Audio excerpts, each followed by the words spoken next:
Assalamualaikum warahmatullahi wabarakatuh. Perkenalkan, nama saya Yana Sumarsa. Saya dari kelas HKIC. Di sini saya akan menjelaskan mengenai sholat Jumat dalam perspektif 5 mazhab. Yang pertama, kisah permulaan sholat Jumat. Dalam buku Za'adul Ma'ad karya Imam Ibnul Qayyim, ada seseorang yang pernah berkata, yaitu Ibu Ishaq, menceritakan bahwa Umamah bin Sahal bin Hanif bercerita kepadanya apa yang telah diceritakan oleh ayahnya, yaitu Abdurrahman bin Ka'ab bin Malik, bahwa beliau dahulu adalah orang yang menuntun ayahnya ketika sudah tidak bisa melihat. Ketika ayahnya mendengar suara azan pada saat sholat Jumat, ayahnya selalu mengucapkan istighfar untuk Abu Umamah. Lalu anaknya bertanya, mengapa ayah selalu mengucapkan istighfar untuk Abu Umamah As'ad bin Zurarah? Ayahnya pun menjawab, benar apa yang dikatakan olehmu, karena pada saat di Madinah, tepatnya sebelum Nabi di Hazm an-Nabit datang, beliaulah yang mengumpulkan kami untuk melaksanakan sholat Jumat.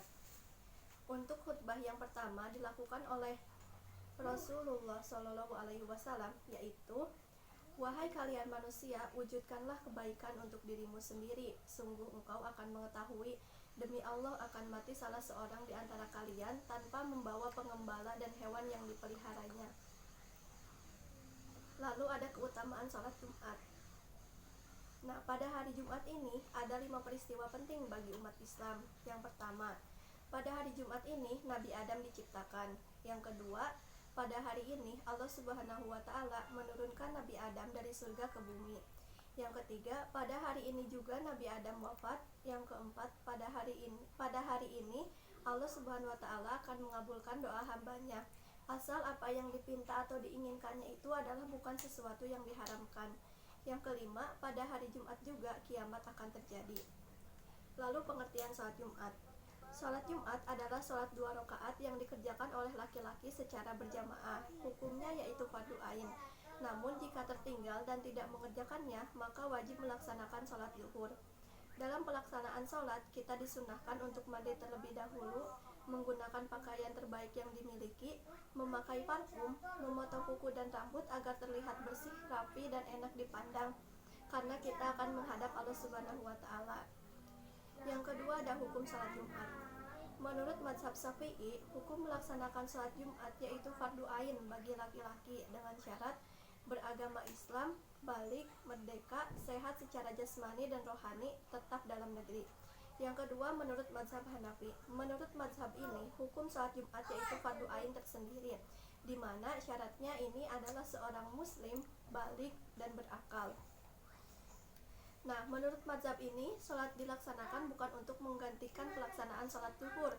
Namun, jika seseorang tersebut tertinggal dan tidak mengerjakannya, maka dia wajib melaksanakan sholat zuhur. Yang ketiga, menurut mazhab Imam Ja'far Shadiq. Menurut mazhab ini, hukum sholat Jumat yaitu fardu ain, bahkan Allah Subhanahu wa Ta'ala mewajibkannya, kecuali bagi anak kecil, manula, orang gila, musafir, budak, perempuan, dan orang buta. Yang keempat, menurut mazhab Hambali. Menurut mazhab ini pun sama. Hukum seorang laki-laki melaksanakan sholat Jumat yaitu fardu ain.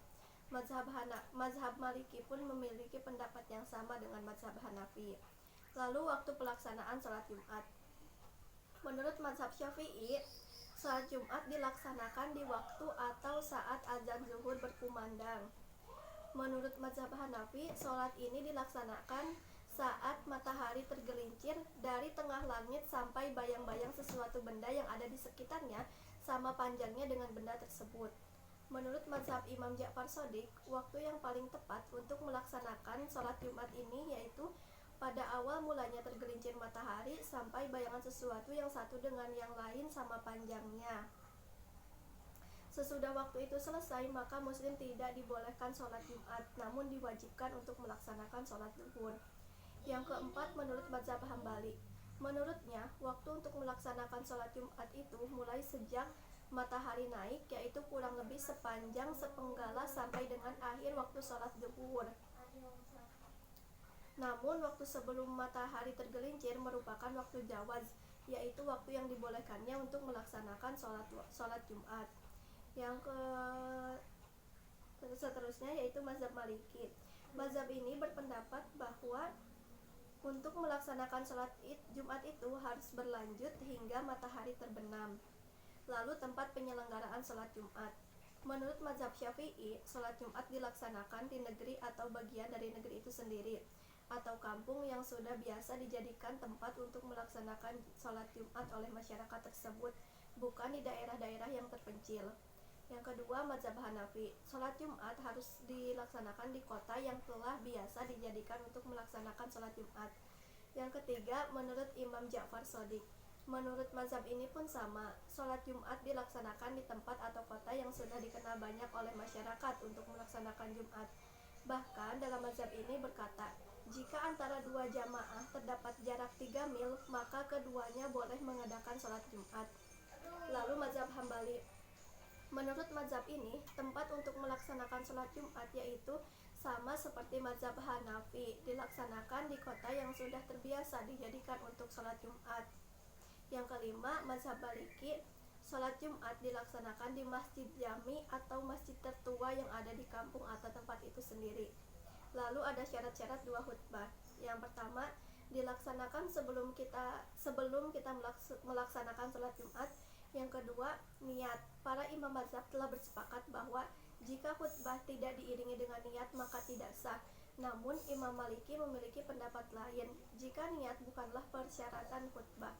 Yang kedua, dilaksanakan dalam waktu sholat Jumat. Jika dilaksanakan sebelum masuk waktu dan sholat tetap dilaksanakan atau didirikan, maka tetap tidak sah. Yang ketiga, mengeraskan suara ketika menyampaikan khutbah sehingga para hadirin dapat mendengar apa yang disampaikan. Yang keempat, berturut-turut antara dua khutbah dan antara khutbah dengan sholat sehingga antara keduanya tidak terselang dengan waktu yang lama. Lalu berdiri dalam kedua khutbah jika mampu, namun jika tidak mampu atau tidak kuat maka boleh dilakukan sambil duduk. Imam Hanafi dan Hambali pun mengatakan, berdiri ketika khutbah itu hukumnya sunnah bukan fardu. Menurut Imam Syafi'iyah, duduk di antara dua khutbah sekedar tumaninah. Jika seseorang berkhutbah sambil duduk karena uzur, yaitu sesuatu yang menghalanginya, maka ia wajib berdiam di antara kedua khutbah. Sedangkan menurut mazhab lain hukumnya sunnah. Menurut Imam Syafi'i, khatib harus suci dari hadas, baik hadas kecil maupun besar, serta tertutup seluruh auratnya. Apabila ia berhadas di tengah-tengah saat ia khutbah, maka ia wajib wudhu dan meneruskan khutbahnya. Sedangkan menurut mazhab lain hal itu hukumnya sunnah. Lalu khatib hendaklah orang yang wajib melaksanakan sholat Jumat, tidak boleh disampaikan oleh seorang hamba sahaya atau musafir, sekalipun ia telah memiliki niat untuk menetap dalam beberapa waktu. Lalu rukun dua khutbah. Para imam mazhab bersepakat bahwa rukun dua khutbah yaitu memuji Allah Subhanahu wa Ta'ala, membaca sholawat untuk Nabi Shallallahu Alaihi Wasallam, menasihatkan atau berpesan kepada umat manusia agar umat selalu bertakwa kepada Allah Subhanahu wa Ta'ala, membaca salah satu ayat Al-Quran dalam salah satu khutbah, namun yang lebih utama dan disarankan yaitu pada khutbah pertama, membaca doa bagi kaum mukminin dan mukminat. Lalu orang-orang yang wajib menunaikannya. Para imam mazhab bersepakat bahwa orang yang wajib menunaikan sholat Jumat yaitu laki-laki muslim yang merdeka, balik, sehat secara rohani dan jasmani, dan seorang mukmin bukan musafir. Lalu hukum melaksanakan sholat Jumat saat bertepatan dengan hari raya. Menurut mazhab Syafi'i, sholat Jumat ini tidaklah gugur, artinya sholat Jumat ini tetap dilaksanakan oleh masyarakat meskipun mereka telah melakukan sholat id, kecuali orang tersebut adalah pendatang atau seseorang yang sedang bersilaturahmi di hari raya, maka dibolehkan untuk langsung pulang dan gugurlah kewajiban mereka untuk melaksanakan sholat Jumat. Nah, menurut mazhab Hanafi pun sependapat seperti itu. Lalu mazhab Hambali itu tidaklah wajib untuk melaksanakan sholat Jumat, baik itu penduduk asli ataupun penduduk pendatang. Keduanya hanya wajib melaksanakan sholat zuhur. Lalu kewajiban sholat Jumat. Menurut mazhab Hanafi dan Imamiyah, disyaratkan adanya sultan atau yang menjadi wakilnya. Akan menjadi gugur jika tidak ada mereka. Bedanya, jika mazhab Imamiyah harus sultan yang adil, sedangkan Hanafi jika tidak adil pun tidak apa-apa. Sedangkan mazhab Maliki, Syafi'i, dan Hambali, mereka menganggap tidak perlu adanya sultan dalam pelaksanaan sholat Jumat. Lalu jumlah makmum dalam pelaksanaan sholat Jumat. Menurut mazhab Maliki, makmum sedikitnya ada 12 orang selain imam. Mazhab Imamiyah yaitu sekurang-kurangnya ada 4 makmum selain imam. Mazhab Syafi'i dan Hambali sedikitnya ada 40 makmum selain yang menjadi imam. Mazhab Hanafi ada yang mengatakan paling sedikitnya itu 5-7 orang. Lalu tata cara pelaksanaan dua khutbah. Menurut mazhab Syafi'i, kedua khutbah itu mengandung unsur pujian kepada Allah Subhanahu wa taala seperti alhamdulillah, sholawat kepada Nabi SAW, pesan agar manusia bertakwa dan membaca ayat-ayat suci Al-Qur'an. Paling sedikitnya yaitu pada salah satu khutbah yang diutamakan dan disunnahkan itu pada khutbah yang pertama, serta berdoa untuk mukminin dalam khutbah yang kedua. Mazhab Maliki, semua yang disebut dengan khutbah mencakup atau adat istiadat di dalamnya terdapat pesan agar manusia bertakwa kepada Allah Subhanahu wa taala. Mazhab Hambali, harus ada pujian kepada Allah Subhanahu wa taala, terutama alhamdulillah, salawat kepada Nabi SAW, membaca ayat-ayat Al-Qur'an dan pesan agar manusia melaksanakan apa yang diperintahkan oleh Allah Subhanahu wa taala serta menjauhi larangannya. Mazhab Hanafi, khutbah itu dilaksanakan dengan minimal zikir kepada Allah Subhanahu wa taala, bisa berupa alhamdulillah atau astagfirullah. Mazhab Imamiyah, wajib ada di dalam kedua khutbah itu pujian kepada Allah Subhanahu wa taala, sholawat kepada Nabi SAW, dan membaca ayat-ayat Al-Qur'an, di mana pada khutbah yang kedua membaca istighfar dan doa untuk para mukmin dan mukminat. Lalu bahasa yang digunakan dalam penyampaian khutbah. Menurut mazhab Hanafi, penyampaian khutbah harus menggunakan bahasa Arab jika khatib tersebut mampu. Mazhab Syafi'i, sesuai dengan bahasa orang yang mendengarkan khutbah pada salat Jumat tersebut, walaupun khatib mampu dan menguasai bahasa Arab. Lalu mazhab Maliki, khatib wajib menggunakan bahasa Arab meskipun para jamaah sholat Jumat itu tidak mengerti apa yang disampaikan. Mazhab Hanafi dan Imamiyah tidak mensyaratkan harus menggunakan bahasa Arab. Lalu tata cara sholat Jumat. Mazhab Imamiyah dan Syafi'i mensunahkan membaca surat Al-Jumu'ah pada rakaat pertama dan surat Al-Mitafikun pada rakaat kedua yang dibaca setelah membaca surat Al-Fatihah. Mazhab Maliki disunahkan membaca surat Al-Jumu'ah pada rakaat pertama dan surat Al-Ghasyiyah di rakaat kedua. Mazhab Hanafi menyebutkan bahwa makruh dalam menentukan pembacaan surat-surat khusus. Lalu hukum melaksanakan sholat zuhur dengan berjamaah pada hari Jumat bagi orang-orang yang tidak melaksanakan sholat Jumat. Berbeda-beda mengenai pendapat masalah ini. Mazhab Hanafi itu adalah makruh. Mazhab Maliki, Syafi'i, dan Hambali, hal tersebut tidaklah makruh. Malah mazhab Syafi'i berpendapat bahwa hal itu disunahkan. Lalu hukum berbicara bagi orang yang tidak bisa mendengar. Menurut mazhab Syafi'i dan Hambali ini tuh boleh dilakukan, tetapi lebih baiknya jika mereka itu diam. Mazhab Hanafi tidak membolehkan berbicara baik bagi yang bisa mendengar maupun itu tidak. Mazhab Maliki mewajibkan untuk diam baik jaraknya dekat maupun jauh. Lalu hukum berbicara bagi orang yang bisa mendengar. Menurut mazhab Hanafi, Maliki, dan Syafi'i yaitu haram hukumnya, baik bagi orang yang sedang mendengarkan khutbah atau bagi orang yang sedang menyampaikan khutbahnya. Mazhab Maliki membolehkan bagi orang yang sedang menyampaikan khutbah berbicara untuk hal baik dalam pelaksanaan sholat, seperti melarang orang yang sedang melangkahi jamaah lain yang sedang duduk. Lalu hukum melaksanakan sholat Jumat dengan budak dan musafir. Menurut mazhab Hanafi dan Maliki ini sah, artinya boleh-boleh saja. Sedangkan menurut mazhab Syafi'i dan Hambali ini tidak diperbolehkan. Menurut mazhab Syafi'i, anak kecil bisa menjadi imam jika ia sudah balik, namun menjadi tidak sah jika dia itu belum balik. Lalu sah tidaknya sholat Jumat jika imam bertakbiratul ihram bersama-sama dengan makmum yang jumlahnya sudah mencukupi dalam pelaksanaan sholat Jumat. Menurut mazhab Hanafi, jika imam telah sholat 1 rakaat dan sujudnya pun 1 kali, maka sholat Jumatnya tetap sah. Dan jika makmum tersebut bubar saat imam sudah takbiratul ihram bersama-sama, maka sholat Jumatnya pun tetap sah. Mazhab Maliki, jika makmum itu pulang duluan saat imam telah mendapatkan 1 rakaat dengan 2 kali sujud, maka sholatnya tetap sah. Mazhab Syafi'i memiliki 2 pendapat, tetapi lebih condong ke bata dan sholat Jumatnya harus disempurnakan dengan melaksanakan sholat zuhur.